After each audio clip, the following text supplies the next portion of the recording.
Hello guys, मैं हूं मोहम्मद वकास। आज हम बात करेंगे active voice and passive voice के ऊपर। सबसे पहले अगर आप एक्टिव वॉइस और पैसिव वॉइस करना चाहते हैं तो आपको 12 के 12 टेंसेज आने चाहिए, अदरवाइज़ आप एक्टिव पैसिव वॉइस नहीं कर सकेंगे। चलिए हम बात करते हैं प्रेजेंट इंडेफिनिट टेंस की, जिसके अंदर हम बताएंगे कि एक फार्मूला क्या है। उसके अंदर आपको पता है कि सब्जेक्ट प्लस वर्ब की फर्स्ट फॉर्म प्लस एस या ई एस प्लस ऑब्जेक्ट इस्तेमाल होता है। तो हम इसको कन्वर्ट किस तरह करेंगे, हम ऑब्जेक्ट को शुरू में ले आएंगे, ठीक है। जो वर्ब की फर्स्ट फॉर्म एस या ई एस लगा हुआ है, इसको हमने इस एम आर प्लस वर्ब की थर्ड फॉर्म के अंदर कन्वर्ट कर देना है, प्लस सब्जेक्ट के अंदर कन्वर्ट कर देना है। ये हमारा प्रेजेंट इंडेफिनिट का कंप्लीट फार्मूला बन जाएगा, ठीक है। अब हम बात करते हैं एक्टिव पैसिव वॉइस के कंटिन्यूअस की। कंटिन्यूअस का आपको पता होना चाहिए कि जो एक्टिव वॉइस है उसके अंदर सब्जेक्ट होता है, प्लस इज एम आर इस्तेमाल होता है, प्लस वर्ब की first form plus I N G plus object. तो आपने क्या करना है कि अगर आपने इसको पैसिव वॉइस करना है तो आपको ऑब्जेक्ट को शुरू में ले जाना है और सब्जेक्ट को एंड पे ले जाना है, ठीक है। बाकी आपने वर्ब की थर्ड फॉर्म लगानी है हर टेंस के अंदर, पैसिव जब भी आपने बनाना है, ठीक है। तो हम यहाँ पे लिखेंगे ऑब्जेक्ट के शुरू में आ गया, उसके बाद इज एम आर के साथ हमने बीइंग का इस्तेमाल किया, ठीक है, प्लस वर्ब की थर्ड फॉर्म प्लस सब्जेक्ट। अब हम बात करते हैं परफेक्ट टेंस की, ठीक है, प्रेजेंट परफेक्ट टेंस की। प्रेजेंट परफेक्ट टेंस की बात करूँ तो उसके अंदर सब्जेक्ट आता है, प्लस हैज़ या हैव आता है, प्लस वर्ब की थर्ड फॉर्म आती है, प्लस ऑब्जेक्ट आता है। तो आपने क्या करना है कि ऑब्जेक्ट को शुरू में ले जाना है, फिर आपने हैज़ बीन या फिर हैव बीन लगा देना है, प्लस आपने वर्ब की थर्ड फॉर्म लगानी है, प्लस सब्जेक्ट लगा देना है, ठीक है। सिंपल से अगर आपको मैं बताऊं तो अब आपको एक बहुत ही सिंपल अंदाज में समझाने लगा हूँ तीनों। सबसे पहले आपने ये देखना है कि ये प्रेजेंट है, प्रेजेंट के अंदर जो सब्जेक्ट है, ठीक है, उसको हमने एंड पे ले जाना है, और जो प्रेजेंट के अंदर जो एक्टिव वॉइस है उसका जो ऑब्जेक्ट है इसको हमने शुरू में ले आना है। ये बात आपने हमेशा समझ लेनी है। और एक दूसरी बात आपने नोट कर लेनी है कि कभी भी परफेक्ट कंटिन्यूअस टेंस का पैसिव वॉइस नहीं होगा, ठीक है। तो चलें अब हम अपने टॉपिक की तरफ बात करते हैं। प्रेजेंट इंडेफिनिट टेंस की बात करूं तो उसके अंदर आपको पता है कि वर्ब की फर्स्ट फॉर्म प्लस एस या एस प्लस ऑब्जेक्ट, ठीक है, ये इस्तेमाल होते हैं। इसके ऊपर जैसे कि मैंने अभी बात की थी, इसी तरह अगर पास्ट इंडेफिनिट की बात करूं तो आपको पता है कि उसके अंदर सब्जेक्ट इस्तेमाल होता है, प्लस वर्ब की सेकंड फॉर्म इस्तेमाल होती है, प्लस ऑब्जेक्ट इस्तेमाल होता है। तो इसको हम ऑब्जेक्ट शुरू में ले जाएंगे, उसके बाद हम वार या वर्ड का इस्तेमाल करेंगे, प्लस वर्ब की थर्ड फॉर्म प्लस सब्जेक्ट।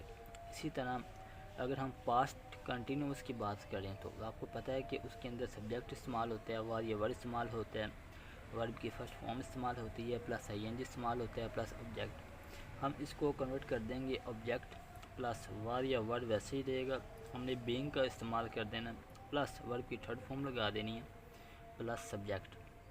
ये है पास्ट कंटिन्यूस, ठीक है। इस वीडियो के अंदर मैं आपको सिंपल ये चार्ट समझा रहा हूँ ताकि आपको ये चार्ट कंप्लीट समझ आ जाए, ठीक है।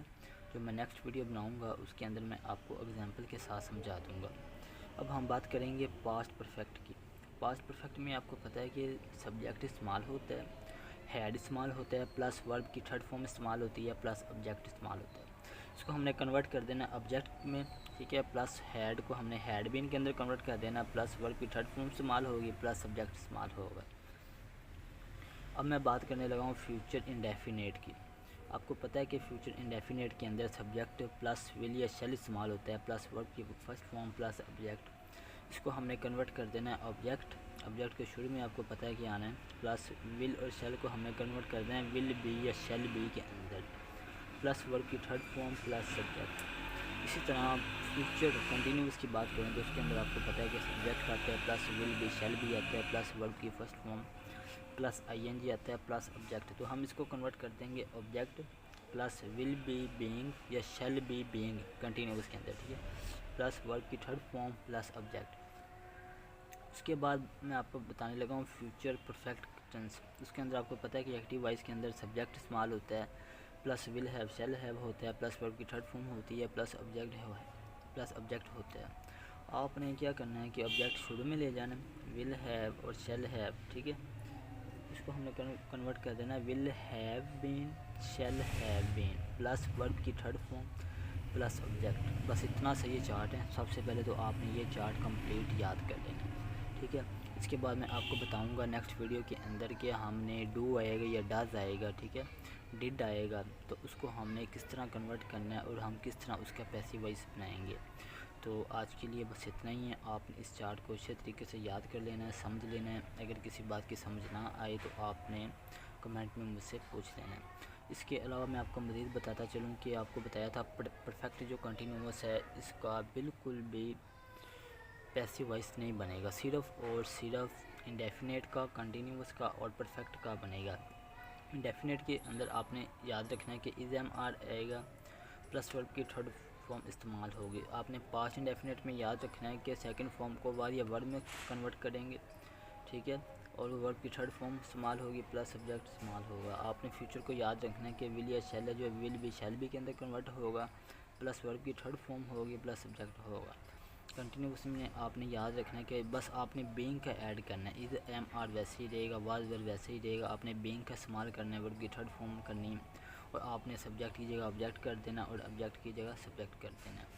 इस तरह इसके अंदर भी वैसे ही है, विल भी शैल भी वैसे ही रहेगा, बस आपने बीइंग का इजाफा कर देना प्लस वर्ब की थर्ड फॉर्म का इजाफा कर देना। इसी तरह अगर मैं आपको बताऊं तो परफेक्ट के अंदर आपको पता है कि हमेशा वर्ब की थर्ड फॉर्म इस्तेमाल होती है, वो तो वैसे की वैसे ही रहेगी। तीनों के अंदर एक्टिव के अंदर भी थर्ड फॉर्म इस्तेमाल होती है, पैसिव के अंदर भी इसकी थर्ड फॉर्म इस्तेमाल होगी। हमने क्या किया है, हैज़ को हैज़ बिन कर दिया, हैव को हैव बिन कर दिया, इसी तरह हैड को हैड बिन कर दिया। इस तरह विल हैव शैल हैव, इसको हमने will have been shall have been में कन्वर्ट कर दिया। ये चार्ट आपने नोट कर लें, आप इसकी पिक ले लें, मैं पीछे हो जाता हूँ, ठीक है। आपने इसको अच्छे तरीके से याद करना है। अगर किसी किस्म का कोई भी आपको मसला हो, ना समझ आए, तो आपने कमेंट के अंदर ज़रूर पूछ लेना है। और अगर आपको मेरी वीडियो अच्छी लगे तो आपने लाइक कर दें, सब्सक्राइब कर दें, ठीक है। और अपने तमाम दोस्तों के साथ जिनको एक्टिव पैसिव वॉइस के बारे में नहीं पता, आप उनको शेयर कर दीजिए ताकि उनकी भी हेल्प हो सके, ठीक है। ओके जी, मिलते हैं हम नेक्स्ट वीडियो में, तब तक के लिए गुड बाय।